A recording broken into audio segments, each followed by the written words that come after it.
Hello everyone, and welcome to my Days of Our Lives official. I hope everyone is having a wonderful day. Before we begin, please hit the subscribe button and give this video a thumbs up. Chanel went to supper with Johnny at the bistro. Both of them expressed excitement and concern about recording Body and Soul's first episode the next day. In observance of the event, Johnny gave Chanel a star necklace since he thought she would become a star following the premiere of the show. Chanel felt less confident in her skills, particularly because one of her first episodes would require her to do a tango. Johnny got up from the table and held out his hand to Chanel, telling her that his father had taught him how to dance the tango. After Chanel accepted Johnny's invitation, the other diners cheered as the duo gave an impromptu tango. Once they were seated again, they talked briefly about EJ, Stefan, and Gabi's recent events. Despite their reluctance to go back to the mansion's war zone, Johnny and Chanel decided to call it a night because they had an early start. Chanel and Johnny were startled to learn that a bomb had gone off back at the estate. Johnny got an update on the happenings of the night when he called EJ. He and Chanel thought back to their previous encounter with Connie. Stefan's hand wound was dressed in bandages by Ava in her room above the bar.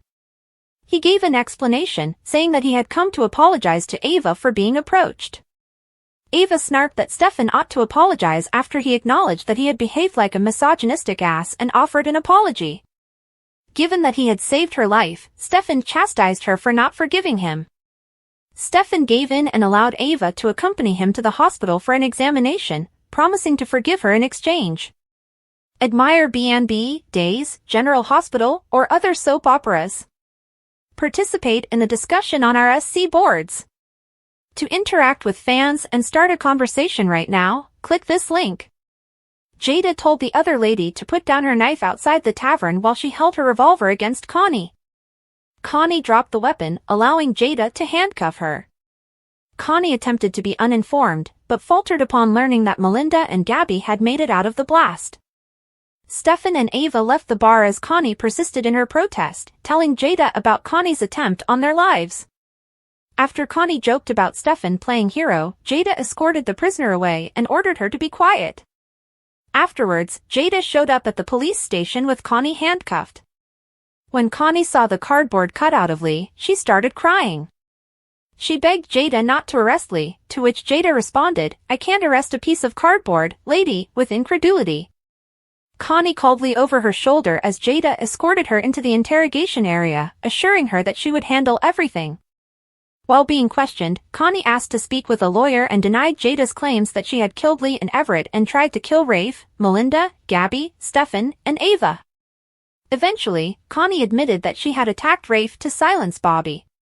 With horror, Jada knew that Connie had set Bobby up, and that Bobby had been Connie's victim. Gabby grasped EJ's hand at the hospital and requested him to stay with her. She opened up to him about her final thoughts before the bomb detonated. Gabby had been reflecting on how much she had missed Ariana and when she had last seen her daughter. She insisted that she owed EJ her life and thanked him for saving her. With a smile, EJ stated he would take the recognition. Gabby was told by EJ not to put herself at fault for what had transpired with Connie. When Gabby and EJ's conversation went to Stefan, EJ told her about Stefan's attempt to have him charged with Jude's kidnapping. An erroneous Gabby knew that the reason Stefan was probably acting out was probably due to the falsehood she had told him about her second encounter with EJ. Though EJ wasn't sure if it would matter, she offered to tell Stefan the truth. EJ met Stefan and Ava when he was leaving the hospital room. After EJ revealed what had transpired with Melinda, Gabby, and Connie, Stefan hurried to Gabby's room. Stefan seemed to be rushing to get to his wife, EJ snidely said to Ava. Ava was also made fun of by EJ for her intimacy with Stefan. Ava said she needed to see Melinda so she could apologize to the woman when EJ added that Melinda had also been admitted. Cries Jimenez as Stefan, Brandon Barish, consoled Gabby. Cries Jimenez as Stefan, Brandon Barish, consoled Gabby. Stefan rushed straight to Gabby when they were back in her hospital room and gave her a big hug. Stefan collected himself and inquired about Gabby's wounds, even though they both appeared to be shaken by the situation. She informed him that she was recovering and expressed her sadness that they had failed to realize Connie's true nature. Gabby told Stefan that Connie had killed Lee and had set her up for the crime, which stunned Stefan. Then, to Gabby's surprise, Stefan acknowledged that Connie had also attacked him. But when Stefan admitted that he had been in Ava's room during the incident, Gabby's worry soon gave way to rage. Stefan clarified that he had intended to give Ava an apology. Stefan hesitantly admitted that he had requested Ava to even the score by having another sexual relationship with him after Gabby urged that he explain why the apology had been necessary. Gabby lost control of her temper and angrily declared that she had lied to EJ about arranging a second meeting. Gabby thought that if Stefan really knew her, he would have realized that the deception was merely an attempt to harm him. Stefan argued that he had not known the truth. Gabby angrily answered that she hadn't changed her mind when Stefan reminded her that she had proclaimed their marriage over. Stefan obeyed her command to get the hell out. Paulina went to see Melinda, who was in a hospital examination room.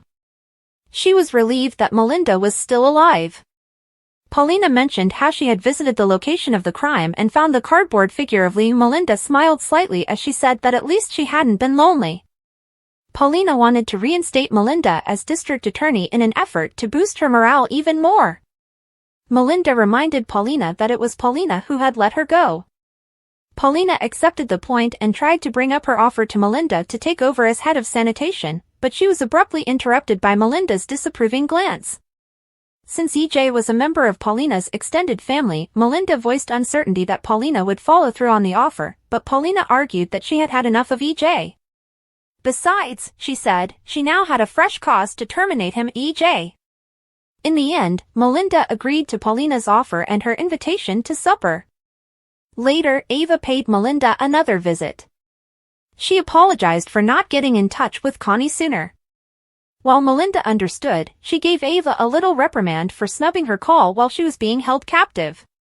If it was any comfort, Ava remarked, Connie had come dangerously close to slitting her throat. Melinda mocked Ava for being an amateur and said they should compare notes after Ava nearly died from a bomb explosion. The two women laughed together over their shared, terrifying experiences. Paulina went to the police station next, and Jada informed her of Connie's detention. Jada wasn't as certain as Paulina that Connie would spend a significant amount of time behind bars. She felt that Connie would eventually move to Bayview. In the interrogation room, Connie sat by herself and saw Lee as a live apparition. Connie was informed by Lee that he was going to be arrested for complicity. He complimented Connie on her intelligence and beauty and thanked her for everything. With a beaming smile, Connie said she had always felt Lee would come to understand that his heart belonged to her. Connie pleaded for Lee to stay with her as he kissed her and vanished.